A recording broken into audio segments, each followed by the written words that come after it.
Hare Krishna, Teachings of Queen Kunti, Prayer 18, Liberation from Ignorance and Suffering.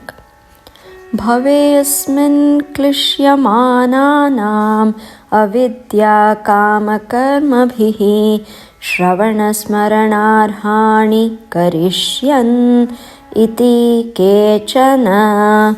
And yet others say that you appear to rejuvenate the devotional service of hearing, remembering, worshipping, and so on, in order that the conditioned souls suffering from material pangs might take advantage and gain liberation.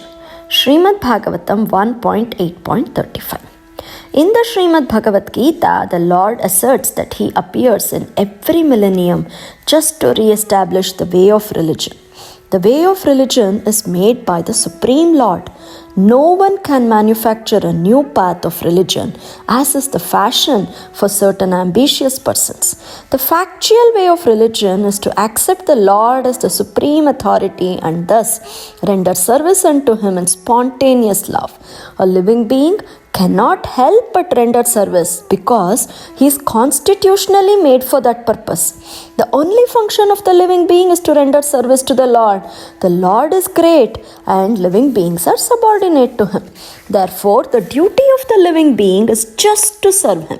Unfortunately, the illusioned living beings, out of misunderstanding only, become servants of the senses by material desire.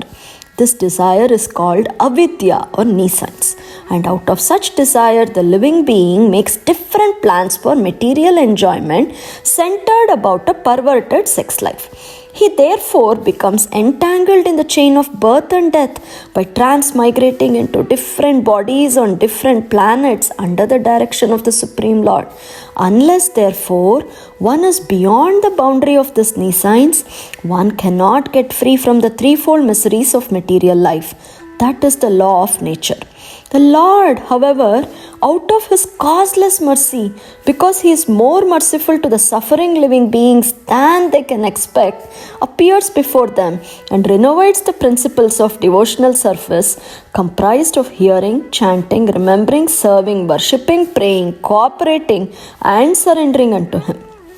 Adoption of all the above mentioned items or any one of them can help a conditioned soul get out of the tangle of nescience and thus become liberated from all material sufferings created by the living being illusioned by the external energy.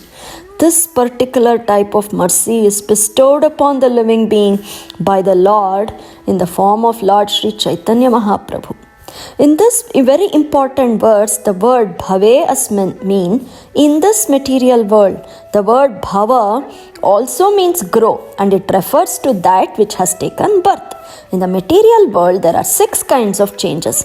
First there is birth, then growth, and then that which has been born and has grown stays for some time, produces some byproducts, and then dwindles and finally vanishes.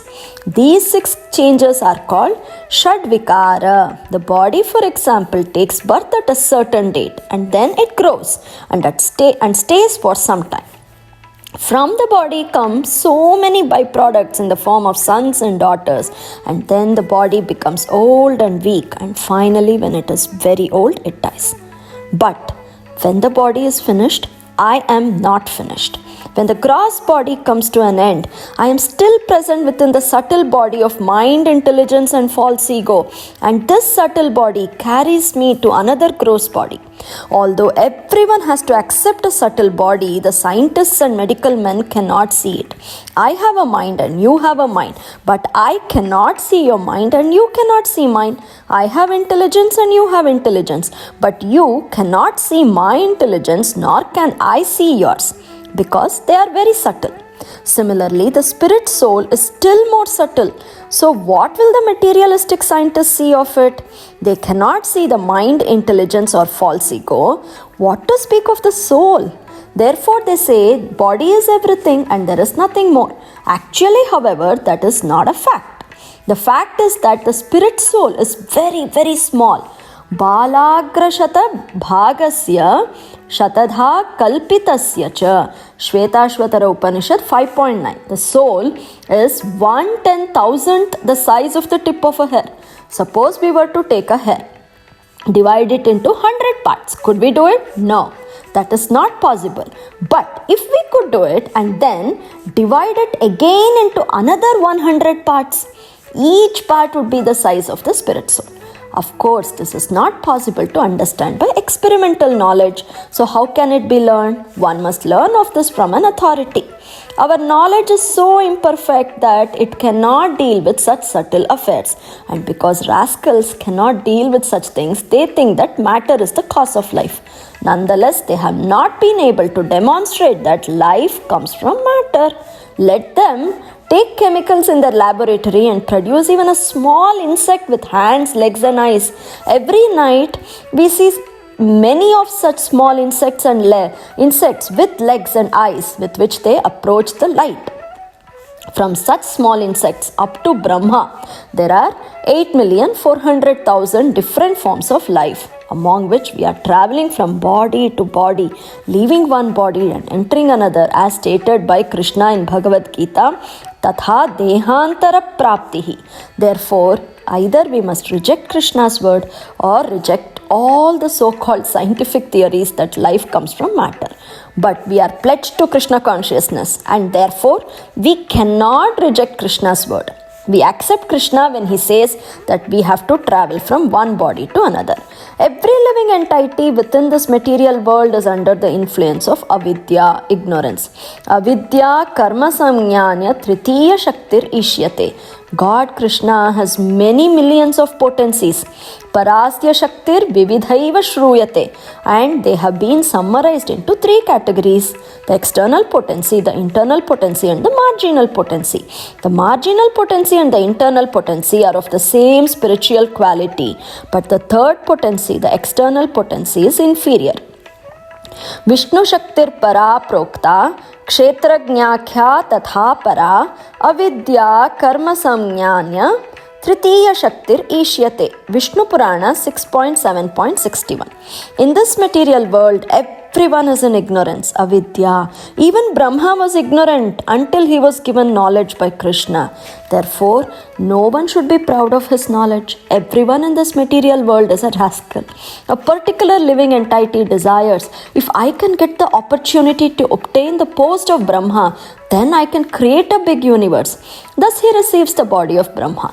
And the small insect thinks, if I can create a small hole within this room, then I can live very peacefully and eat. Thus, Brahma's desires to create a universe. We desire to create a skyscraper, and an ant desires to create a hole in the room. But the quality of the work is the same. We are all fools, however, because we do not realize that because these things are material, they will not last. Because of ignorance, we think this will be very nice, that will be very nice. Kama karma bhihi. We create some desire, kama, and then we work accordingly. This results in so many difficulties. Klishyanti. To become Brahma is not a very easy thing. Brahma is such a big post, and it is given to a very qualified living entity who is highly advanced in austerities and penance. But he is also a living entity like us. In America, there are many citizens, and President Ford is also a citizen. But by dint of his ardent labor and diplomacy, he captured the post. Still, he is an ordinary citizen. President Nixon, for example, has now been dragged down and is no longer president. This is because he was an ordinary citizen. Similarly, if we like, we may also become Brahma. Therefore, Bhaktivinoda Thakura says, Kita janma hayo yatha tu yadasa bahirmukha brahma janme nahi asha. Let me become an insect in a place where your devotee is present. Because if I fall down in the dust of the feet of a devotee, my life will be successful. Bhaktivinoda Thakura says, Bahirmukha Brahma Janme Nahi Asha.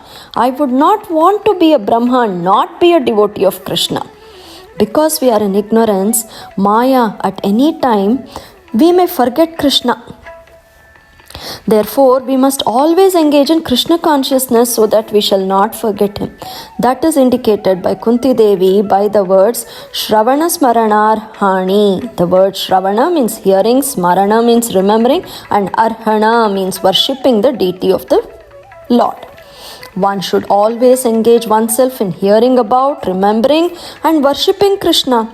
All the centers of Krishna consciousness movement were opened only for this purpose, to facilitate chanting, dancing, and worshipping so that we shall not forget Krishna. Sadatad bhava bhavitaha. If we always think of Krishna, there is a chance that we shall remember Krishna at the end of life. Ante Narayana Smritihi.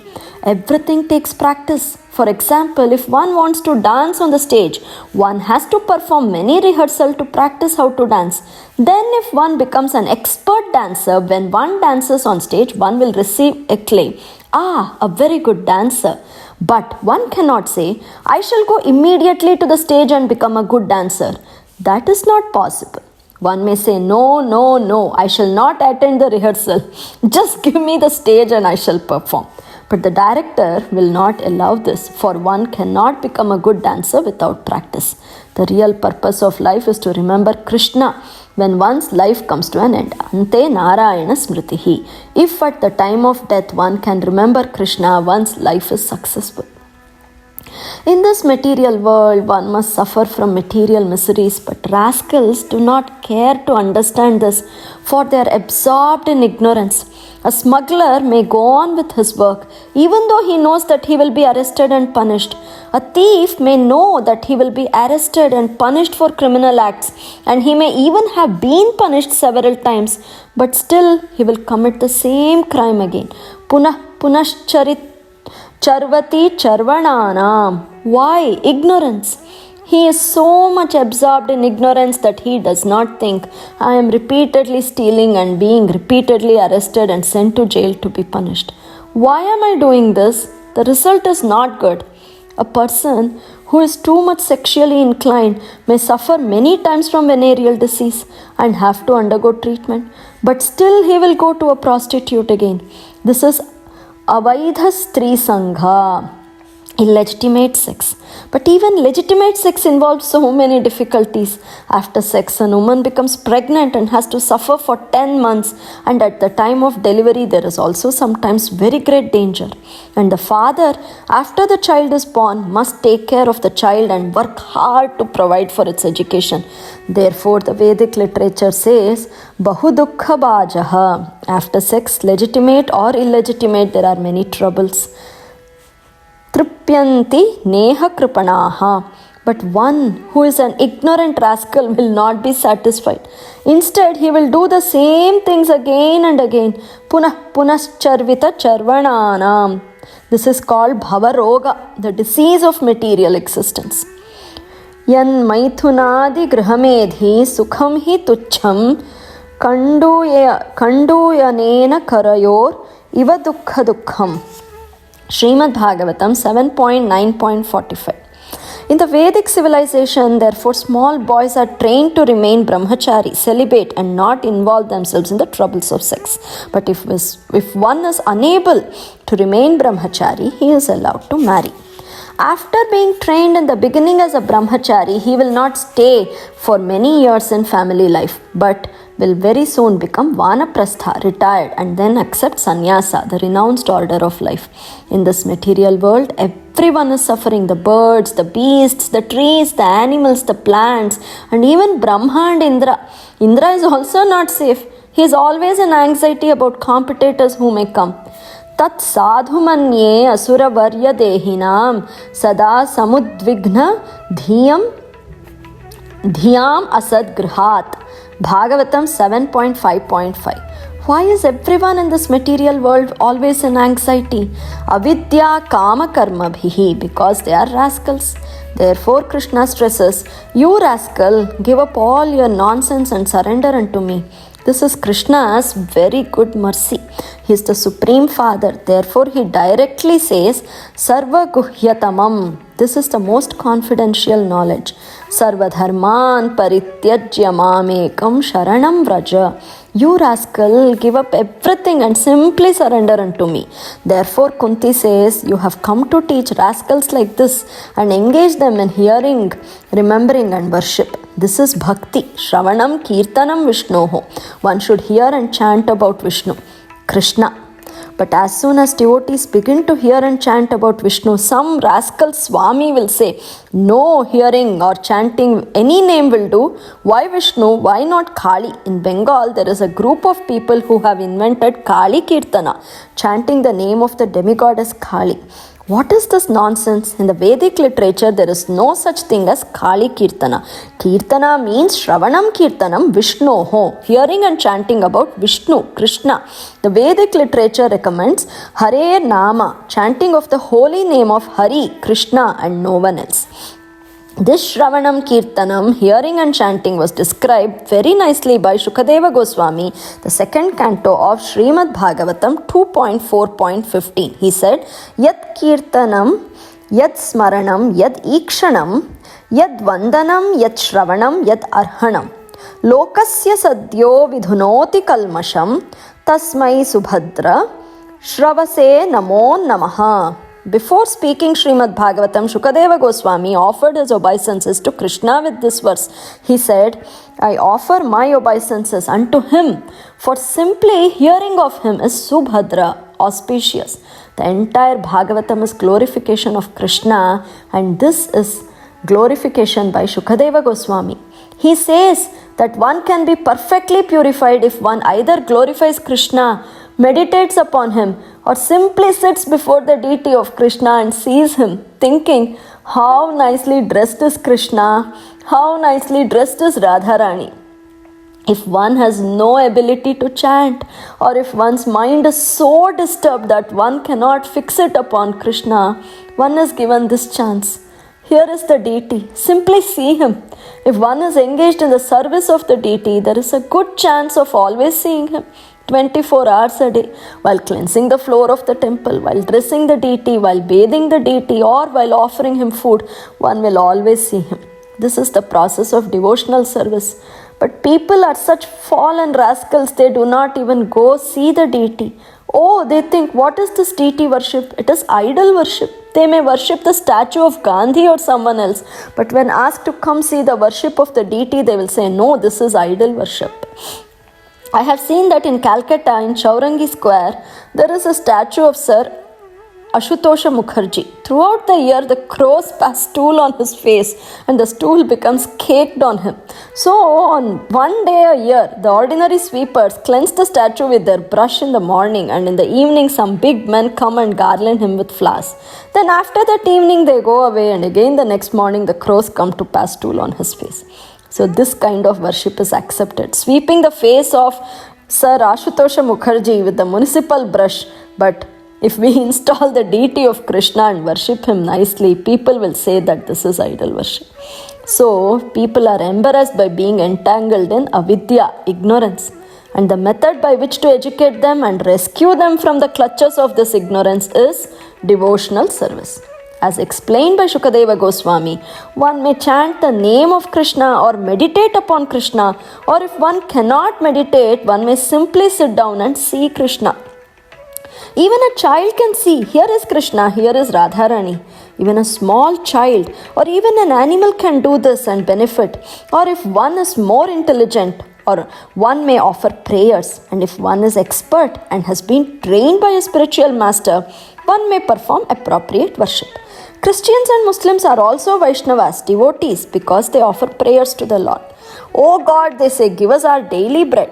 Those who offer this prayer may not know very much and may be at a lower stage, but this is a beginning because they have approached God. Going to a church or mosque is always pious.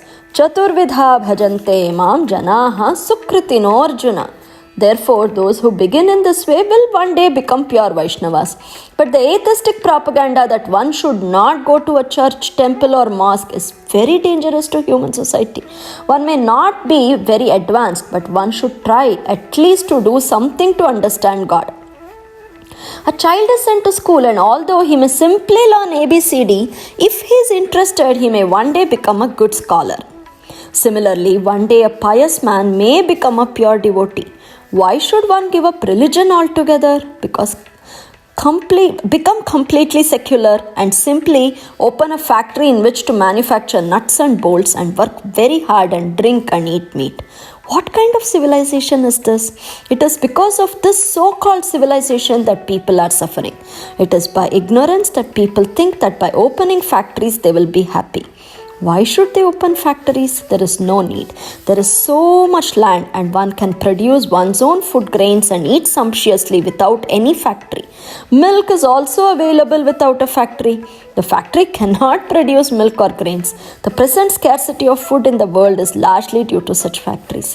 When everyone is working in the city to produce nuts and bolts, who will produce food grains? Simple living and high thinking is the solution to economic problems. Therefore, the Krishna consciousness movement in engaging devotees in producing their own food and living self-sufficiently so that rascals may see how one can live very peacefully, eat the food grains one has grown oneself, drink milk and chant Hare Krishna.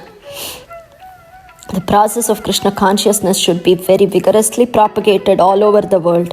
Simply by seeing the deity or simply by joining in chanting of the Hare Krishna mantra, people will derive tremendous benefit. If one performs kirtana, chanting, one will be able to think of Krishna. One may think, I danced for 2 hours and chanted Hare Krishna. What is the meaning of this? This is smarana, thinking of Krishna. One may even think, I foolishly chanted Krishna Krishna for 2 hours. But that is also smarana. Because the Krishna consciousness movement is spreading, people are purchasing our books about Krishna. Because they are curious, they say, what is this Krishna? Let us see the book. Then they immediately see a picture of Radha and Krishna, and if they open the book, they will see more. In the book, there are many prayers glorifying Krishna. So some will hear about Krishna and others will read. And if they are fortunate enough, they will become Krishna conscious and engage in the worship of the deity. These methods of devotional service, hearing, chanting, remembering Krishna and so on, are so perfect that as soon as one takes to them, either all of them, some of them, or even one of them, one becomes purified. Therefore, Shukadeva Goswami prays, I offer my worship to the Supreme Personality of Godhead, for simply by remembering Him, simply by glorifying Him, or simply by seeing Him, so many benefits follow.